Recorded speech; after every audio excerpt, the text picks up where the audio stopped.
Hello, I welcome you again to our format NaturalMEDICINE. It's great that you spend your valuable time with us again. Today we are talking about the most valuable good of all.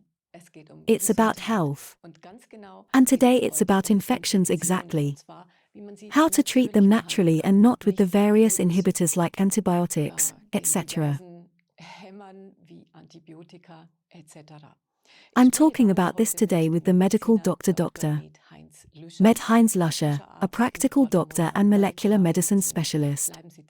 Stay tuned, it's going to be exciting. See you in a moment. Hello, dear Heinz. It's great that you are back. Hello, Alexandra. You are always a valuable informant in our programs. And especially when it comes to treating things naturally. So not with any chemicals, but with the body, which is a natural element or product. We are not a machine. And then it's actually to treat something natural naturally and not with chemicals. That's my goal, basically. As a molecular medicine specialist or as a micronutrient specialist or a biological medicine specialist, I always look for natural possibilities first. Because they are almost always non-negative. There are few exceptions. That's what it's all about. It can't be a goal to take something in my body, which ultimately fights one thing, but causes problems at the other. We are so far today that we give drugs and then a second one to treat the side effects. That can't be. I want to give something that leads to the same goal without side effects. That is the principle of automolecular medicine. Yes, that's why it's absolutely important that we talk about it. Our topic today is infections. What kind of infections are there? This topic is probably very extensive. Yes, of course, they are very extensive. The banal ones are the colds. Each of us has it once a year. A common cold or something this trivial. These are simple infections. If it gets worse, there can be a pneumonia. That's more serious. Or there are infections of the throat, angina, or scoliosis. There are bacterial and viral infections. You have to distinguish them. If someone is sick, I don't know yet if it's viral or bacterial. You have to clarify that. Ultimately, every organ in the body can be infected. The brain or the heart can also get an infection. Or you can have an itchy infection on the leg or hand. It's incredibly complex. Are there also infections that take place unnoticed? No, not really. If we have a pathogen in us, the body reacts to it. At least locally. If there is an infection, later there is a fever and you feel uncomfortable. You always notice an infection. You said it's important to distinguish between bacterial and viral infections. Where are the differences? What is the difference between viruses and bacteria? If you ask people, they probably don't know how to distinguish. On TV, you see this little ball with spikes on it. A little halberd. These are just drawings. A virus is basically just a small piece of DNA. It's not a living being. A virus also depends on a cell. It can only multiply within a cell. A bacterium, on the other hand, is a single-celled living being. Something completely different. The size ratio is also important. If a bacterium is as big as a tennis ball, a virus is a tiny dot. You have to imagine that. They're not all the same size. With masks, for example, we can keep bacteria, but probably not viruses. Okay. How is the process of the examination? Are there methods to distinguish between them? Is it a viral blood test? It depends on where the infection is. To identify bacteria, you need a sample. It's then put on a nutrient solution. It's then heated overnight. The bacteria have multiplied. You can see which bacterium it is. You can also test in the laboratory which antibiotics would work. But that's only possible with bacteria. Viruses cannot be bred.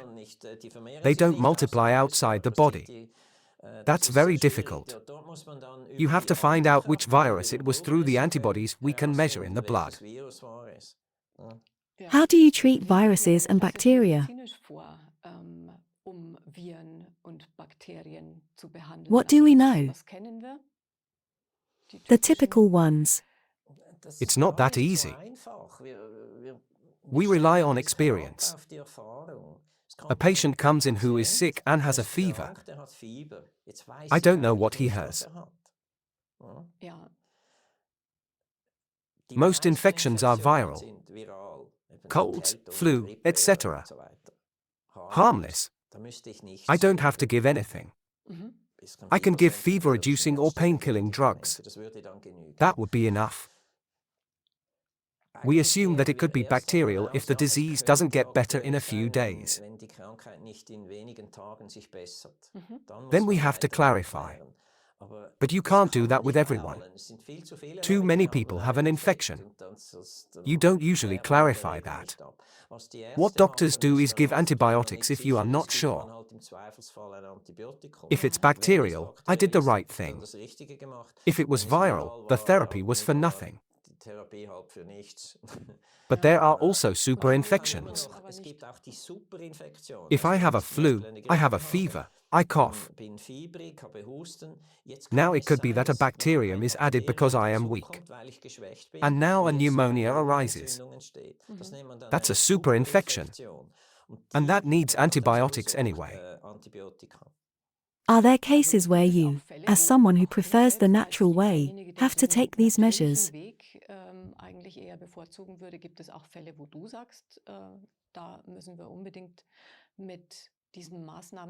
Yes, of course.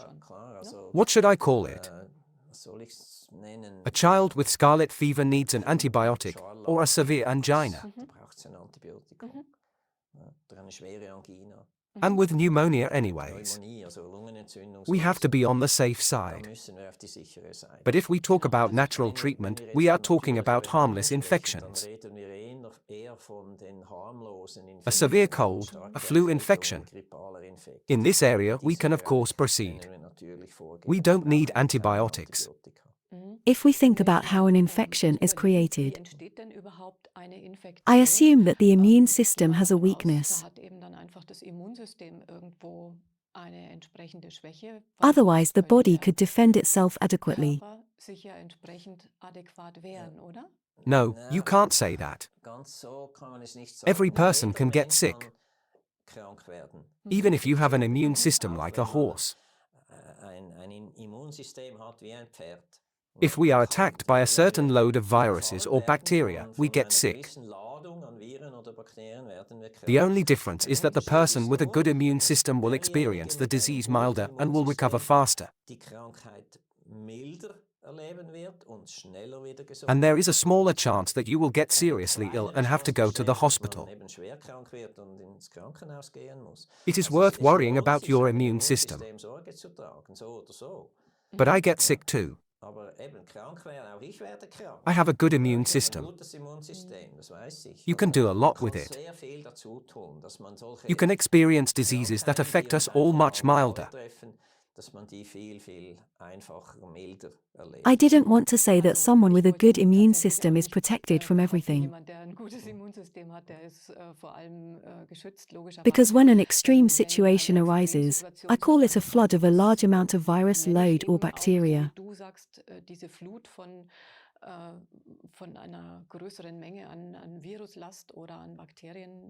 Then the body has to take on a function where it has to bundle all energies in a specific place.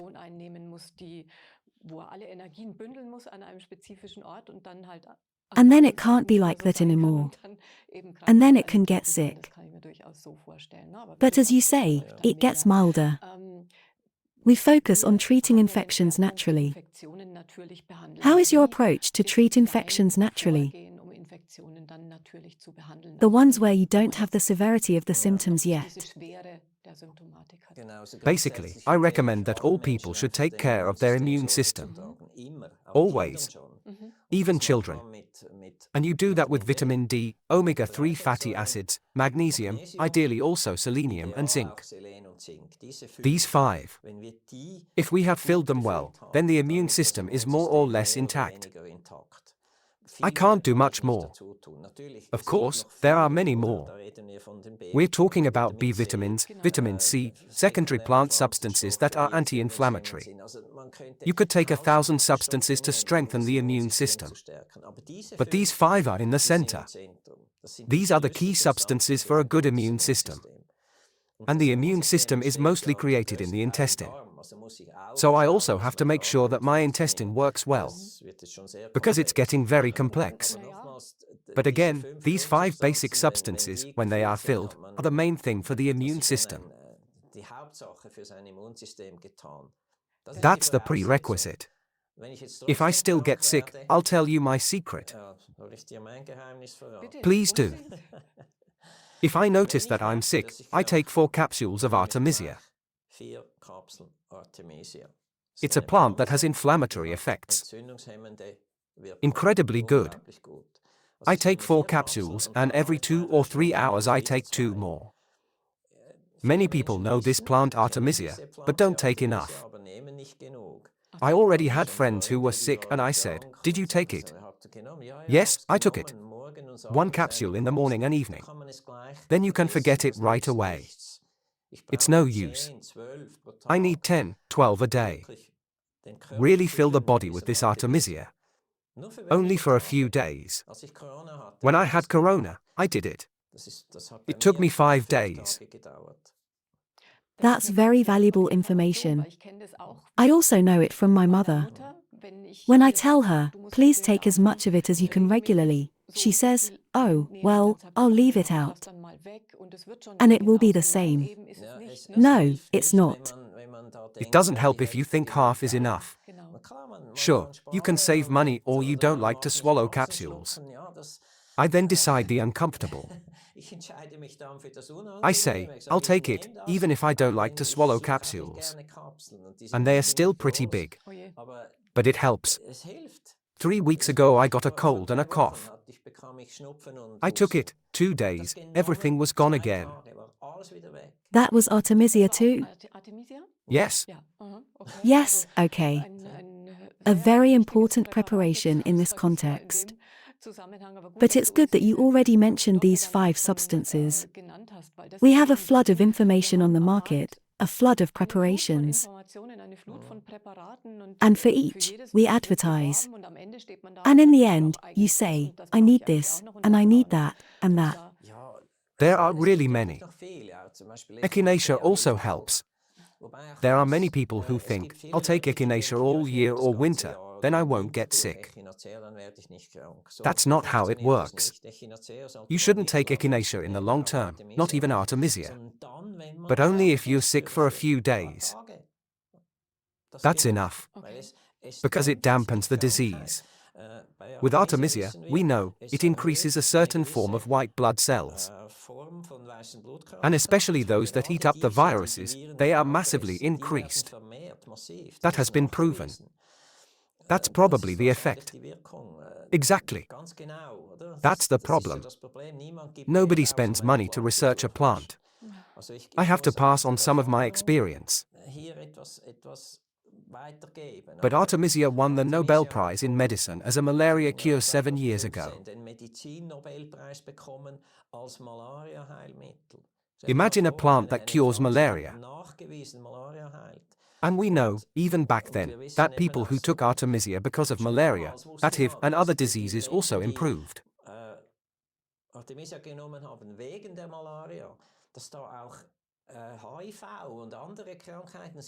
It was an observation. You can't explain it exactly. That's why we know for a few years that you can use it in case of viral diseases. And it works, without me being able to explain in detail how exactly. Yes, that's not important. The main thing is that it works. That's how I feel too. It's a natural substance. It's a plant and you can't do anything wrong. It has been proven in Chinese medicine for 3,000 years. It has no side effects. It's very bitter. It can be a little uncomfortable on the stomach, but otherwise no side effects. Absolutely proven for thousands of years.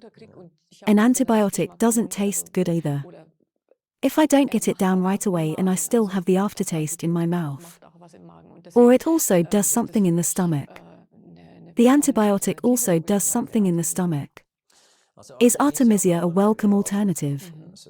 Artemisia is especially useful in viral diseases. The flu and colds. That's perfect. If it's bacterial, and we don't know that yet. Instead of prescribing an antibiotic, I can go to Artemisia and add oregano. Oregano is a spice. There are 3 spices that have antibacterial properties: oregano, thyme, and rosemary. If you put them together in a capsule, you get a good plant-based antibiotic. And even better, if I use it as a spice in my daily food. Of course. You can season it every day. It's preventative. You can do that. But you can still get sick. Yes, of course. Do you have any other tips to treat infections? This mixture. For viruses, Artemisia alone. For bacteria, Artemisia mixed with oregano. It's also available in a capsule form. You can also support this with frankincense. Frankincense also has incredibly anti-inflammatory properties. Frankincense is a resin of an Indian tree with really good anti-inflammatory properties. If you add that, you get the non plus ultra. But usually not all 3 are needed. Usually 2 are enough.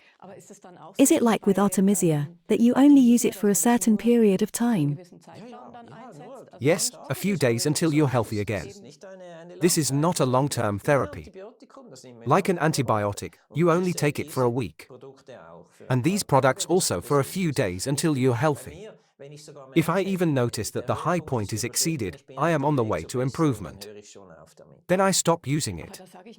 But I always tell myself that there is so much uncertainty among people in the population. I also took frankincense as standard for a while. So it probably wasn't necessarily useful. It's not useful. These are substances that you use directly against an illness. Vitamin D and omega-3 are useful as a long-term therapy, as a basis for the immune system, but not the specific products.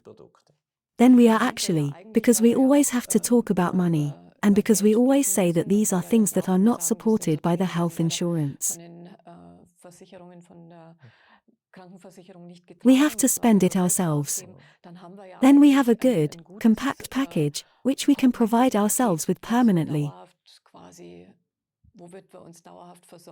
And I don't even have to have so many different substances. I would like to spend 100 francs myself if I can shorten a flu from 10 to 3 days. Yes, of course. That's really saving in the wrong place. Now we also have to talk about quality. That has always been a topic. Because we also know that there are different qualities on the market. Is there also at Artemisia? I say I get Artemisia somewhere. Do I have to pay attention to quality? Probably yes. Yes, there are many on the market. You just have to look closely. A good one is green. It's just the leaves. And it's really just green. It has nothing else in it than finely ground leaves of the Artemisia plant. There are products from the Far East. They are brown, there are stems in them, all kinds of things. And that is of course ineffective. So it's worth paying attention to quality. I have more and more patients who tell me they grow it themselves. They have a garden and it's not that easy. You can't just go to the gardener and buy Artemisia. And then you have a clean plant for 10 years. It's a one-year plant, a hybrid that has to be planted every year. The normal Artemisia is a mugwort. That's multi-year, but it does not have these effects. You only have the antiviral effects if you use this hybrid plant. Okay. Does it grow outdoors? Yes. And it grows in every climate. From Africa to Sweden. It grows everywhere. I always have my concerns about plants. The rainfall. I mean, rain is the same everywhere. And it's just not as clean as we would like it to be.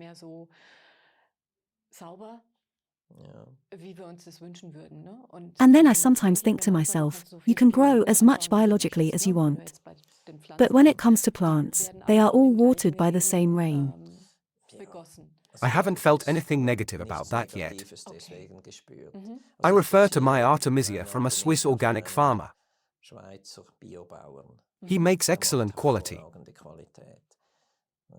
He supplies the company King Nature and I buy the capsules.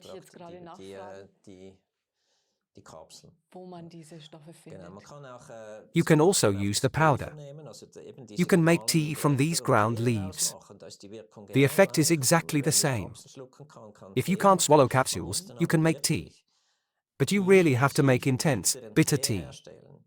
You have to let it brew for 10 minutes. Honestly, it's terrible. It's so bitter. So for me it's no question. I swallow the capsules. But if you really can't do that, you can drink tea.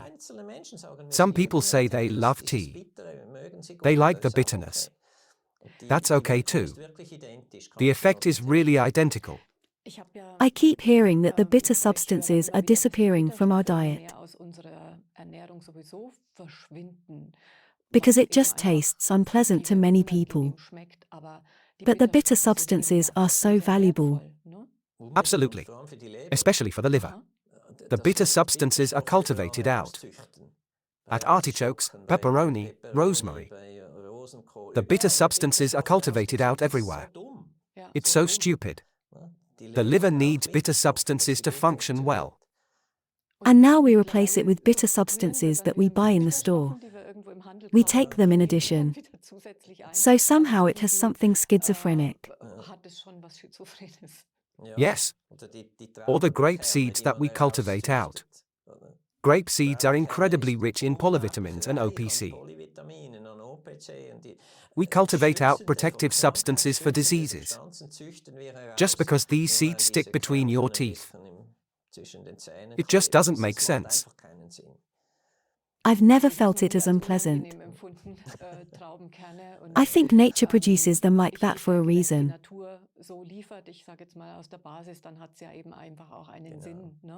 It doesn't make sense to adapt everything to our tastes, so that it tastes really good. That's so far away from our health. Unfortunately, it's nice that you create an awareness for this. You wanted to say something else? No? Where can we find you when one says what Dr. Med Heinz Lüscher said convinced me and I want to be examined? Maybe even if you have complaints or if you have infections and want to go to your clinic. I work at the Wise Medicine Medical Center in Winterthur. We are 4 doctors. Not everyone can apply to me. It doesn't matter. It's about the philosophy.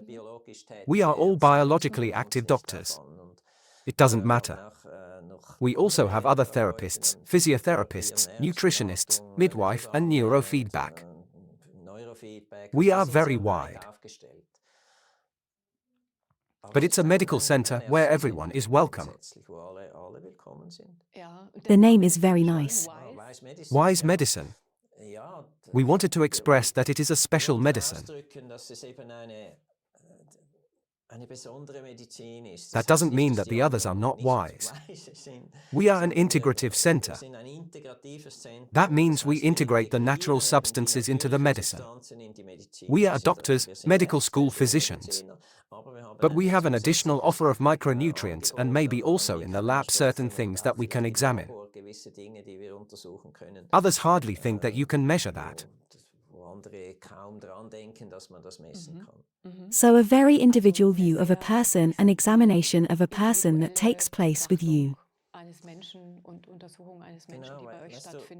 In medicine, there is a guideline for almost every disease. That annoys me.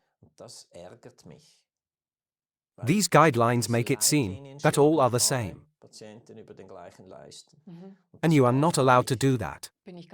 I totally agree with you. There are heart problems, tumors, there are guidelines everywhere. I always deviate from them. Because when I see that a person has this background or he doesn't tolerate this, I have to adjust to it. That is the difference between us and other centers. We go very deep into the person in front of us. That is exactly what we wish for. That a doctor understands me, that he listens, that he knows the factors of influence. I wish for that. I can't speak for everyone. Everyone wishes that. I hear that often. This sentence concerns me. My doctor didn't take me seriously. That hurts me for the patients. Where else should they go? So many. When people are sick, it is so often said, it's psychosomatic, go to a psychologist. That's not a clean medicine. There are psychosomatic disorders, but they are not so common. I really have to look beforehand what could be behind it. You also cover this in your clinic. Psychology? Yes. Yes, depends. We already had a psychiatrist, a psychologist. She became a mother and is missing us at the moment. But that's part of it. We now have a couples therapists, but that's a bit special. But I firmly believe that this is also part of your way of looking at things. That you can influence this when a patient is with you. I'm interested in his family, his job, his environment. That's part of it for me. Wonderful. Thank you very much, dear Heinz. That's very exemplary. And I would like to wish myself a doctor like that for every man. You are welcome to come. Yes, gladly. I would really like to wish myself that for every man. And I hope that many other physicians will also agree with this idea or this philosophy that you should look at people integratively and wisely. And individually and not treat all the same. Because only in this way, I believe, can you really get good health care. I think so too. Thank you again and thank you for your vision.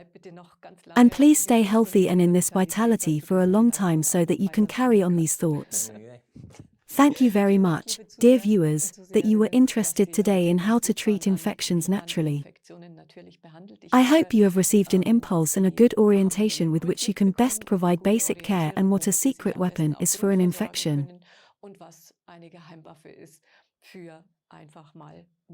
If you also experience a cold, how to get back to your natural balance quickly and restore your health. In this sense, please stay healthy. If you are not already, then maybe you will with the help of the Wise Clinic. I look forward to seeing you again next time. Until then, goodbye.